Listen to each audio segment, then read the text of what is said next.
Now, I'm particularly interested in what Dr. Weaver said about the attitude of the family to children, because we have an absolutely extraordinary attitude in our culture and in various other cultures, high civilizations, to the new member of human society. Instead of saying frankly to children, "How do you do? Welcome to the human race. We are playing a game, and we are playing by the following rules. We want to tell you what the rules are so that you'll know your way around, and when you've understood what rules we're playing by, when you get older you may be able to invent better ones." But instead of that, we still retain an attitude to the child that he is on probation.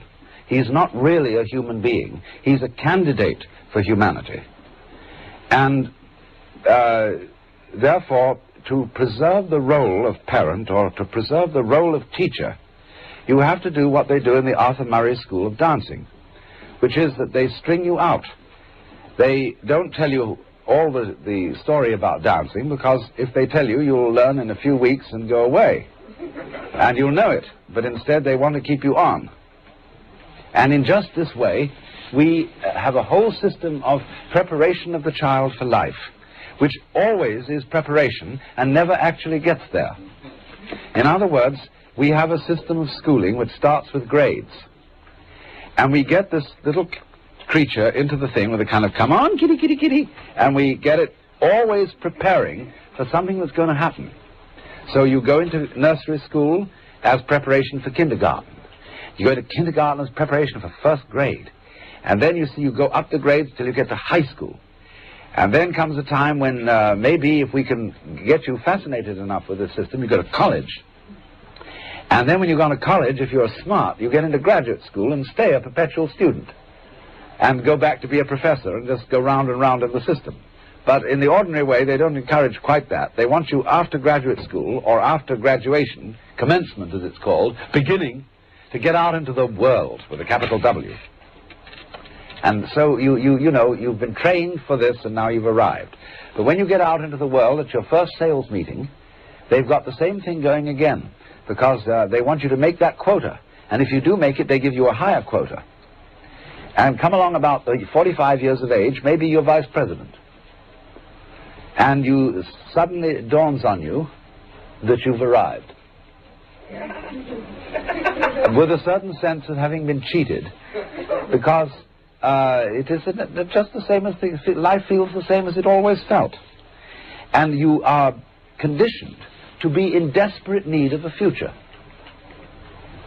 So the final goal that this culture prepares for us is called retirement, when you will be a senior citizen and you will have the wealth and the leisure to do what you've always wanted, but you will at the same time have impotence, a rotten prostate, and false teeth, and no energy. So the whole thing from beginning to end is a hoax. And furthermore, some other aspects of the hoax, just for kicks. You are involved, by and large, in a very strange business system which divides your day into work and play. Work is something that everybody does, and you get paid to do it because nobody could care less about doing it. In other words, it is so abominable and boring that you can get paid for doing it. And the object of doing this is to make money. And the object of making money is to go home and enjoy the money that you've made. When you've got it, you see, you can buy pleasure. And this is a complete fallacy.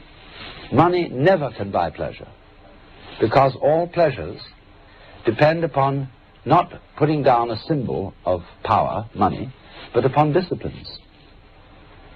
In other words, now in Sausalito, where I live, we have pier after pier full of fine boats, motor cruisers, sailing boats, all sorts of things, which nobody ever uses, because they've been bought on the falling for the ad line that if you buy this thing, you will have pleasure. You will have status. You will have something or other. But then they suddenly discover that having a boat requires the art of seamanship, which is difficult but rewarding. Therefore, nobody has time for it, and all they do with the boats is have cocktail parties on them at the weekend. And in myriads of ways, you see, you go home, we're the wealthiest people in the world, and you would think that having earned your money and go home, you would have an orgy and a great banquet and so on, but nobody does. They eat a TV dinner, which is just a warmed-over airline food, and then they spend the evening looking at an electronic reproduction of life, which is divided from you by a glass screen. You can't touch it, you can't smell it, it has no color, except maybe if you're very wealthy it has color. But by and large it doesn't, and you look at this thing, and you have a strange feeling, you see, that the whole procession of grades that was leading to something in the future, to that goody, that gorgeous, voluptuous goody that was lying at the end of the line, it never quite turns up. And this is because from the beginning we condition our children to a defective sense of identity. And this, I think, is the most important feature in the whole thing, that a child grows into our culture, and as I repeat, this is not only Western culture, it's equally true in Japan, an area of which I can speak with some first-hand knowledge. We condition the child in a way that sets the child a life problem which is insoluble, and therefore attended by constant frustration. And as a result of this problem being insoluble, it is perpetually postponed to the future, so that one is educated to live in the future, and one is not ever educated to live today. Now, I'm not saying that, you know, the philosophy of carpe diem, let us drink today for tomorrow we die, and not make any plans. What I am saying is that making plans for the future is of use only to people who are capable of living completely in the present. Because when you make plans for the future and they mature, if you can't live in the present, you are not able to enjoy the future for which you have planned. Because you will have in you a kind of syndrome, whereby happiness consists in promises and not in direct and immediate realizations. So long as you feel that tomorrow it will come. You see, on a dollar bill, it always says promise to pay. It's a promissory note. And nobody ever can come across, because the promise is tomorrow, and if we say in common speech, tomorrow never comes. But everything is based on the idea, you see, that you will get it tomorrow, and you can enjoy yourself today so long as tomorrow looks bright. But Confucius once said, a man who understands the Tao in the morning can die contentedly in the evening. That is to say, if you have ever lived one complete moment, you can be ready to die. You can say, well, that was it. That was the good. That I've had it. You see? But if you never live that complete moment, death is always a guy who comes into a bar at 2 o'clock in the morning and says, time, gentlemen, please. And you say, oh, please, one more drink. Not yet. Because you haven't really had the feeling that you ever had it, that you ever got there. Now then, the main factor in this kind of conditioning seems to me to be, as I said, the way in which we give children a sense of identity. And in this respect, we do something extraordinarily odd. We define a person. Consider this for a moment, this word person. Harry Emerson Fosdick once wrote a book called How to Be a Real Person. And this, in translation, means how to be a genuine fake. Because the word person means a mask. The persona, the mask worn by actors in Greco-Roman drama, which was a megaphone-mouthed mask so that through which persona the sound goes. And so at the beginning of a play script, you will see the dramatis personae, the persons of the drama, that is to say, the list of the masks that the actors are going to wear. But the word has so fallen from its original use that to be a person has come to mean your real identity, your true, sincere, honest self, the person. And we say of someone then, he's a real person. That means he's genuine. But we have confused, you see, the individual organism with the person, with, that is to say, its role.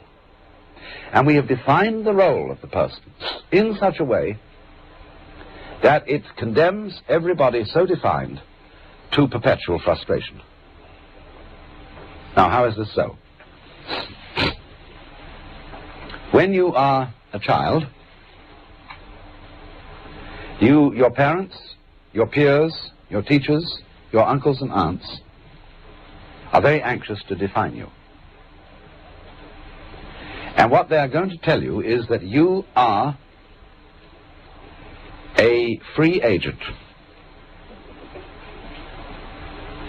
You are responsible. That is to say, you are an independent first cause. You are an origin of actions and thoughts and feelings. And we can praise you or blame you for what you do.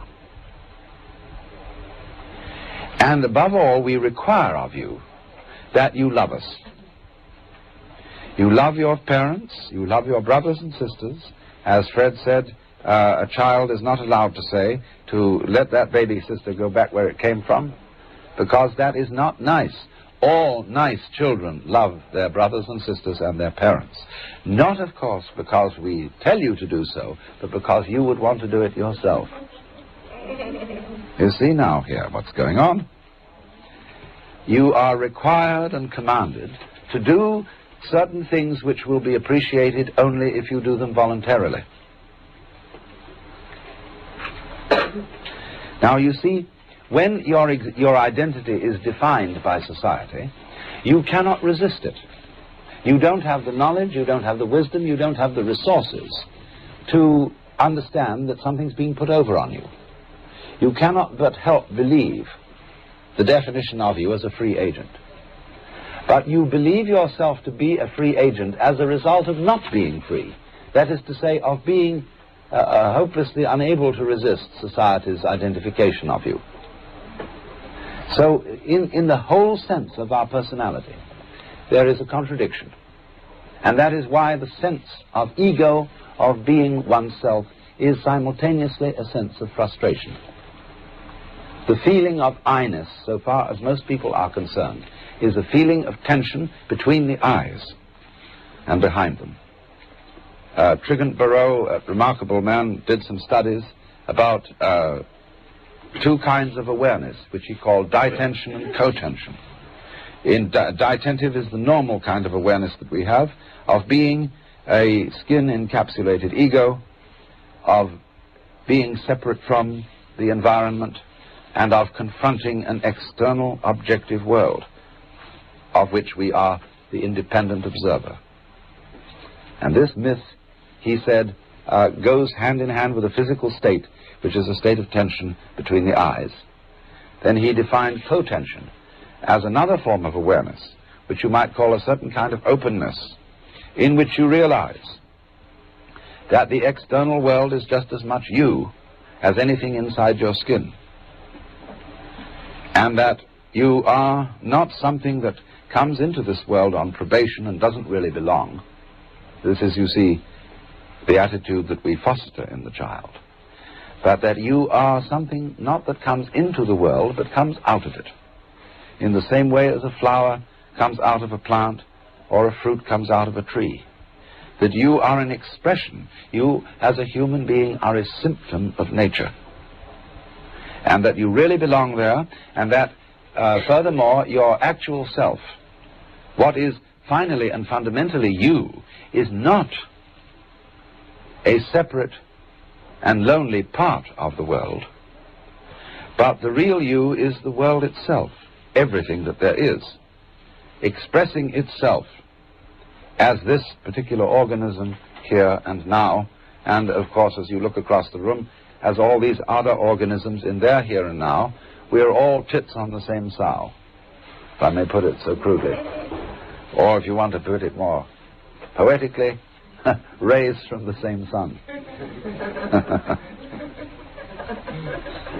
Now,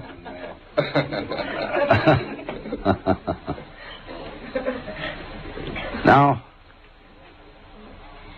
children very often ask their parents, you see, as a result of having been given this funny sense of identity, "Mommy, who would I have been if my father had been someone else?"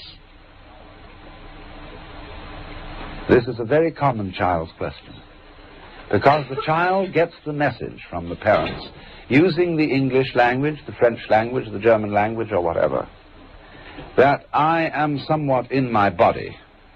You gave me my body, but who am I to whom this was given?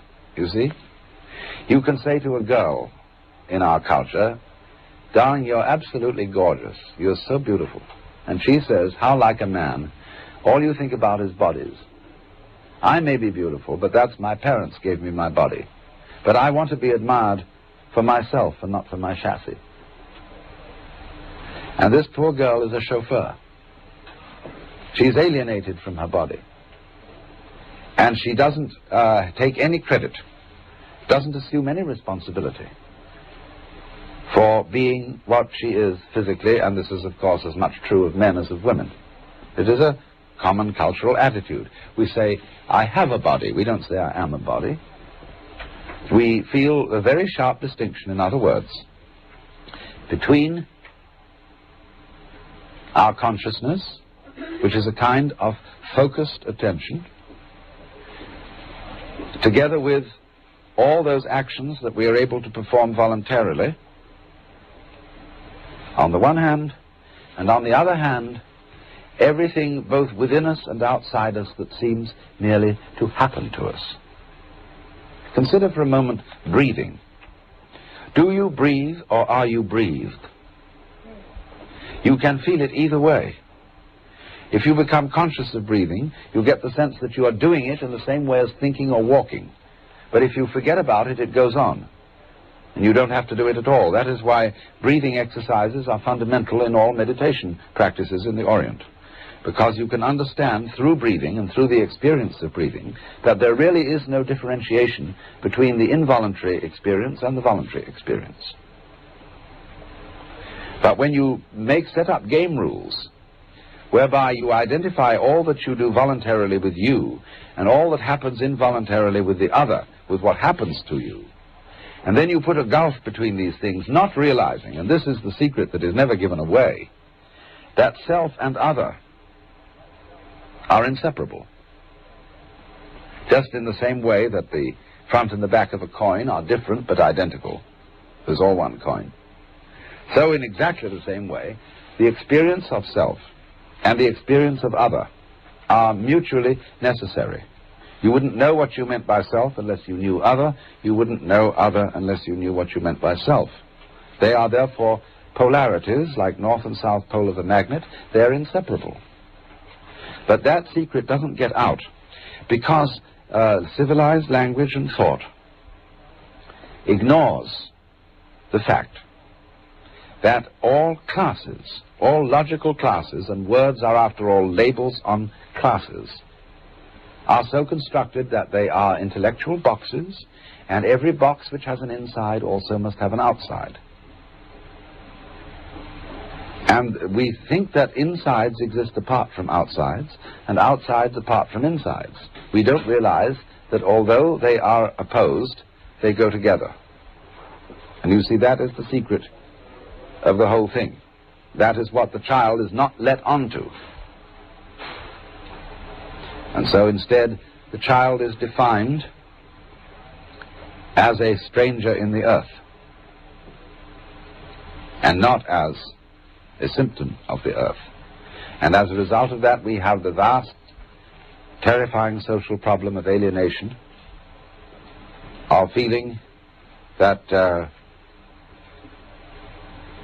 world outside human skins is unfeeling, fully automatic stupidity, which we have to fight and dominate.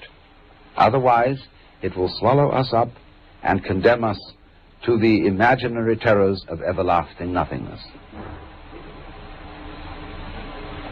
Now, I feel in a way that when we say, I wasn't responsible for being born. You know, one of the great problems of psychotherapy today is passing the buck. By a kind of superficial Freudian attitude, you, as a juvenile delinquent, are not responsible for what you do because it was your parents who fouled you up. And so they write articles in the press that instead of prosecuting the children, we ought to prosecute the parents. So they haul the parents in, but the parents say, I know we're mixed up, but that was the fault of our parents. And it all goes back to a guy called Adam, and he blamed it on Eve, and she blamed it on the serpent. And God said about the serpent, I'm not responsible for the serpent. He did it on his own, you see, because the serpent is the left hand of God. And what we call God, Jehovah, Jesus Christ, etc., that's the right hand. But Jesus Christ sits on the right hand of the Father. Nobody ever says who sits on the left. Because let not your left hand know what your right hand doeth. See? My temper got the better of me. I didn't really mean it. My lusts got the better of me. I'm really not responsible for them. They were given to me. You see? Now, all this idea that you see, we're laboring under a definition of the self, which is extremely limited. So that we, for example, acknowledge thinking and walking and doing things with our hands and speaking, but we don't acknowledge that we are growing our hair and beating our hearts. That is defined as happening to us. Birth is defined as something that happened to us. And we feel that was my father's responsibility. He had a dirty gleam in his eye and went after my mother and so on, and he did it. Excuse me, we'll ask you to interrupt you. I'm taking that up. Yes, all right. Because there is this point about responsibility, and one way of looking at it is that we are really not responsible for what happened to our past. We are responsible for what happened to us beginning right now. Yes. But we're not responsible for what happened to us before. No, but you see, I feel this is a hoax. So I'd like to hear you talk. You see, look, let's suppose now that we'll follow the theory of those astronomers who maintain that the universe is not a steady state thing, but there was an enormous bang billions of years ago, and from this bang all the galaxies were thrown out into space.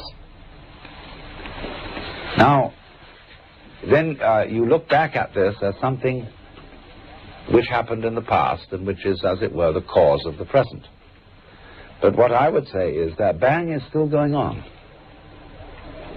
When you take a lovely bottle of black ink and throw it as hard as you can at a white wall and smash it, all it goes swoosh like this, you know, and in the center it's dense, but on the out fringes it has all kinds of interesting curlicues, and that's all, you see, one splash. Now, in the same way, we are at the moment sitting in this room and talking and thinking. We are all the little curlicues out on the end of the original cosmic bang. We are it. We are not effects of it. Because to think that you are separate from the Big Bang is simply a matter of definition. It's a way of talking. We separate events from each other in order to measure them. That is to say, the notion that there are distinct things and distinct events in the physical world is a calculus. It is like pretending that a curve is a series of points. And so, in the same way, supposing you have a wiggle. Now, you've got a wiggly line, you see, and the whole world is wiggly lines. Clouds, mountains, people, rivers, everything is wiggly lines. Now, how much of a wiggly line is a wiggle? You see, what is one wiggle? And you can see that this is a very arbitrary matter. So we see the more obvious wiggles in the world, and we define them as people. Each of you is a wiggle, and this wiggle is you. I'd like to ask you about one wiggle. What about the wiggle of the child fighting to get out of the uterus through the birth canal and be born? Yeah. How do you view that in the general? Well, that's simply a repetition of the original explosion. Is he a participant right then and there? Of course. Or of course. do you view this? This is a natural expression of the entire Earth. Yes, exactly. This is a repetition of the original explosion. Go, man. You see? And so then responsibility would start with. It starts with. Really. It starts before birth. Already acting. Because the definition of yourself as beginning only, when shall we put it? Where did you begin? When at parturition, at conception, or when you were an evil gleam in your father's eye? When did you begin? Let's go back. You began on the first dawn of creation, whenever that was. That's because you did it. See, everybody's pretending they didn't. And you can kind of play a game. This is what gurus do, you see, Zen masters and so on. They give you a funny look. And you say, well, I have a problem. Please, teacher, I'm this little me, and I'm caught in this thing called life. I got mixed up with all these tubes and nerves, and it's uncomfortable, and I don't know what to do about it because it's all going to fall apart. And so the teacher says, whether it's Sri Ramana Maharshi or whether it's a Zen teacher, who is mixed up in this thing? Who are you? Who asked this question? Show me. Find yourself. You say, well, that's just me. And he says, oh, come on. You? Don't make me laugh. See, so eventually the person feels very bugged because the teacher is calling his bluff. And you are not the Lord God in the Jehovah sense of Christianity, who is the cosmic technocrat, who knows all the answers to everything.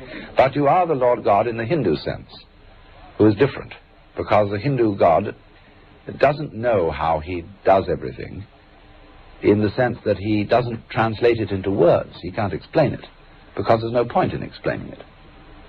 You open and close your hand without knowing how you do it, and yet you surely do it. But you can't put it into words, how it happens, unless you're a physiologist.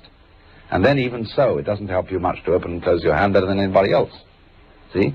So you do know how to do it, but you can't explain it. Because words are a very clumsy way of talking about something which from the standpoint of words and the standpoint of logic is a very, very complicated process. So if you ask Shiva how he dances the cosmos, he would say, I just do it. Like you say, well, I just open and close my hand. So the guru says to you, listen, Shiva, don't kid me, that you're not Shiva. But you're just this thing called Mary Smith or John Doe, etc. Ha ha. And everybody says, uh-oh, you can't admit that, because, you see, if I did admit that, I would have to be considered responsible, and I would be considered crazy, and I would feel that I really was one with this whole scheme of things. And that's, you see, the secret that we don't let the children know. In all, well, not in all, but in many cultures, initiation into manhood consists precisely in finding that out. They finally get around to saying to you, after all, we've been pretending all this time that you were just this little boy or little girl, but now we're going to let you in on the real story. But not in this culture. That's the problem. In this culture, we do have an initiation into adult life called psychoanalysis. And everybody is ruined by education. And then, this can't be helped because they have to know all the conventions. And just like to preserve beef, you make it salt. And when you're going to cook it, you have to soak the salt out of it. So in the same way, to make a child tolerable companion, you have to... yeah, it's going still. You have to be salted with education. Then when that mixes up all your natural instincts, you have to be psychoanalyzed in order to be straightened out and cured of your education. cured of your upbringing. But the difficulty is, you see, that the assumptions of psychoanalysis and of a good deal of psychotherapy in various types and schools do not include the insight that you are basically the works. They have, in other words, that's simply because, historically speaking, psychotherapy originated in the 19th century and therefore still carries on the 19th century assumptions about the nature of the universe. And all those 19th century assumptions about the universe were a put-down. They included the myth, you see, that the universe is actually blind energy. It is essentially stupid. And man's intelligence and man's values and man's consciousness are a fluke in the world. And so this myth is that the world, the man, in other words, is not a symptom of the world, like an apple tree is a symptom. An apple is a symptom of an apple tree. But man is a fluke, a kind of a joke, a chance. And that to be realistic and hard-headed and factual, in other words, a strong man, you must realize that you are caught in this trap and face the facts. So then, this, for the West at any rate, this 19th century philosophy of man's place in the world and his identity has become the most plausible common sense. In other words, people say they are Christians, they say they are Jews, they say they are Theosophists, Vedantists, Buddhists, etc., but they are not.